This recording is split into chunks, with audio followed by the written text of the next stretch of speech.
Hi guys, welcome! In this video, we'll take a look at all the changes in the third big patch update for RO 2.0. This includes the final phase of the main story quest in Eclodge, the opening of the third floor of Palace of Beauty, new craftable cards in King Pouring, and a number of quality of life optimizations and bug fixes.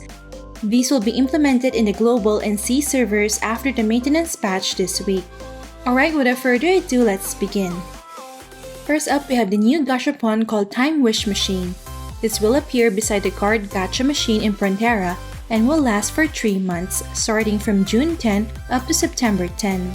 It features a variety of headwears and costumes from previous Feast and Headwear gacha series, and it will be updated every 3 months. So if you have an outfit or headwear that you missed before, you now have a chance to get it. You can draw a single reward using either 30 time invitation, which are the gold ticks vouchers, or 30 BCC. There's also an option to draw 10 consecutive times using 300 BCC, which grants 11 rewards. What's good about this new gacha machine is that the headwear and costume you'll obtain are limited to those that you haven't unlocked in the adventure handbook, so you don't have to worry about receiving repeat items. In addition, if you have already unlocked any one of the series costume or series headwear, you will no longer get other colors from the same series. Aside from costumes and headwears, you can also get the new currency called Reunion Proof, which can be used to redeem headwear and fashion items of your choice. You can actually obtain all items from the Time Wish machine using Reunion Proof. Thus, if you want a specific color of costume, you can use the Reunion Proof instead. Another notable thing about this new gacha is that the chances will vary from player to player as it depends on your unlocks in the adventure handbook. The fewer headgears you've unlocked, the higher the chance of drawing an unlocked costume or headgear, and the lower the chance of getting the Reunion Proof, and vice versa. Up next, we have the continuation of the main storyline quest in Eclodge. Adventurers who have reached base level 150 and have completed the 4th phase of the Oath of Light and Stars can now continue on the 5th and final phase. Completing the quest line will grant the following rewards.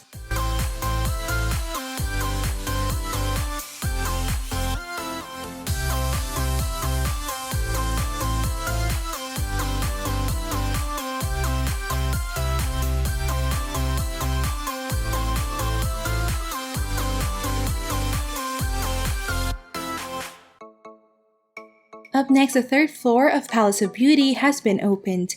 After obtaining all the treasure chest rewards in the 2nd floor, you will automatically receive the quest that will grant entry to the 3rd floor.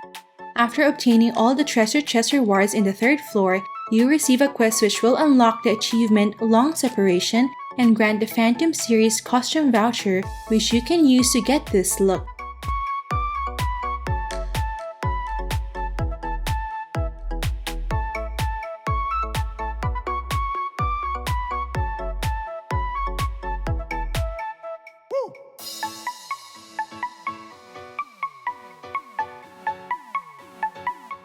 Up next, we have 8 new cards which can be crafted in King Pouring.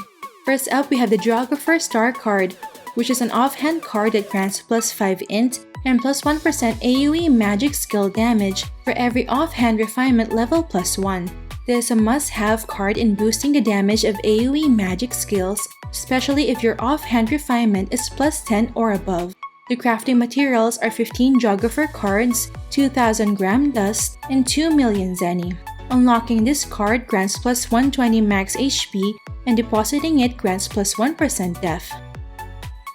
Up next, we have the Gibbet Star card, which is a garment card that grants plus 2 strength, plus 20 attack, and plus 0.1% physical attack for every 6 points of strength. This is a cheaper alternative to Vagabond Wolf Star card for physical DPS. Crafting materials are 15 Gibbet cards, 2,000 gram dust, and 2 million zenny. Unlocking this card grants plus 12 magic attack, and depositing it grants plus 120 max HP. Up next, we have the Wind Monster Slaughter Array card, which is an offhand card that grants plus 20 hit and plus 1% Wind Dart cast damage for every 10 points of dex. This is perfect for the Shurinado build ninjas, as they can allot more stats on dex for higher Shurinado damage. The crafting materials are 10 Vitata cards, 500 gram dust, and 1 million zenny. Unlocking this card grants plus 6 def and plus 30 max HP, and depositing it grants plus 120 max HP. Up next, we have the Ninjutsu Arcane card, which is a headwear card that reduces the fixed cast time of ninjas' ninjutsu and summoning skills by 0.25 seconds. It also increases the damage of their ninjutsu and summoning skills by 6%. This is definitely a must-have card for ninjutsu magic build ninjas. The crafting materials are 10 cruiser cards, 500 gram dust, and 1 million zenny. Unlocking this card grants plus 6 mdef and 30 max HP, and depositing it grants plus 120 max HP. Up next, we have the Griffon Star card, which is a weapon card that grants plus 10 flee and plus 5 crit. When equipped by the Swordsman class, there is a 3% chance that auto attacks will automatically cast level 5 Bowling Bash. In addition, it grants plus 50 attack for 10 seconds when hitting a target, which can stack up to 10 times. So overall, it will give a total of plus 500 attack. The huge boost in flat attack it grants when you consistently hit targets may be a good alternative to damage modifier cards, especially for players with high attack percentage handbook unlock and deposit stat. The crafting materials are free Griffon cards, 1000 gram dust, and 2 million zenny. Unlocking this card grants plus 12 attack, and depositing it grants plus 6 def and plus 30 max HP.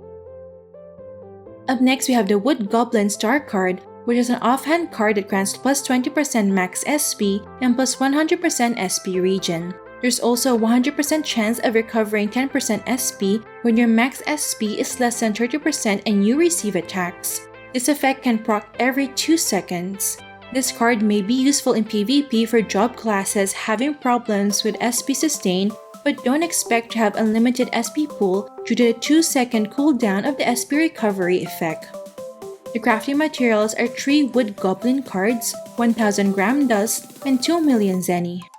Unlocking this card grants plus 120 max HP, and depositing it grants plus 1% max SP.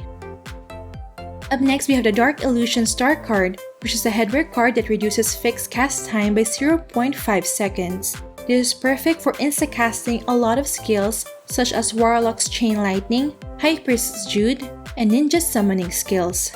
The crafting materials are 3 Dark Illusion cards, 1000 gram dust, and 2 million zenny. Unlocking this card grants plus 12 magic attack, and depositing it grants plus 6 mdef and plus 30 max HP.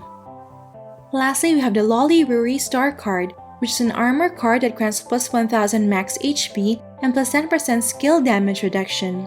There's also a 15% chance to cast level 10 heal when attacked, and a 25% chance of recovering 10% HP when you are hit with less than 30% HP left. I think this will be a really good card for tanks and supports. The crafting materials are 3 Lolly Ruri cards, 1000 gram dust, and 2 million zenny.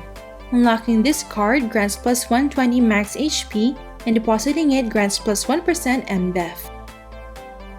Up next, the auto-completion of the mission board quest has been optimized. We will no longer need to use Mercenaries mission, and instead it will now directly consume your adventure meatballs, similar to auto-completion of Time Rifts. This means that Mercenaries mission will be removed from the adventure meatball shop. If you still have remaining Mercenaries mission in your bag, you can exchange it to adventure meatballs at the same price. Up next, the voice button is now added in the main interface. The default setting hides the voice button, but you can select display to show it in the main interface.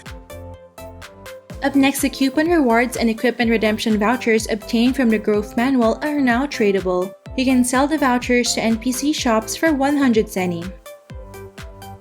Up next, you can now check the different skills that can be copied using Rogue's plagiarism skill using the Adventure Handbook.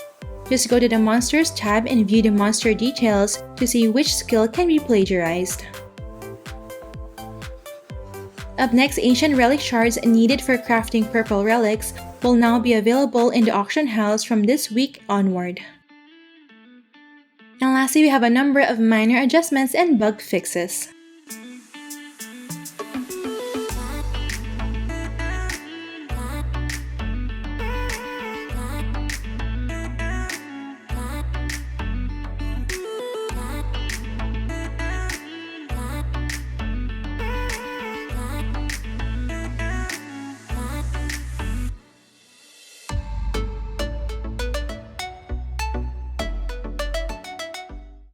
Alright, so far we've gone through all the big changes coming in the third major patch update for RO 2.0. This is based on the patch notes released in the C and global servers. If you'd like to see the complete patch notes, I'll have it linked down below.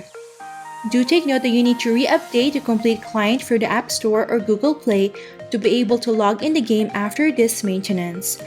There will be an additional update benefit wherein we can get extra rewards upon completion of the mission board quest for the first time daily.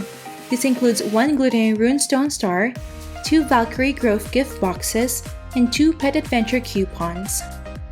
Alright, that's it for this video guys. Don't forget to like if you enjoyed watching this guide. If you're new here, I would love you to consider subscribing by hitting the red subscribe button down below.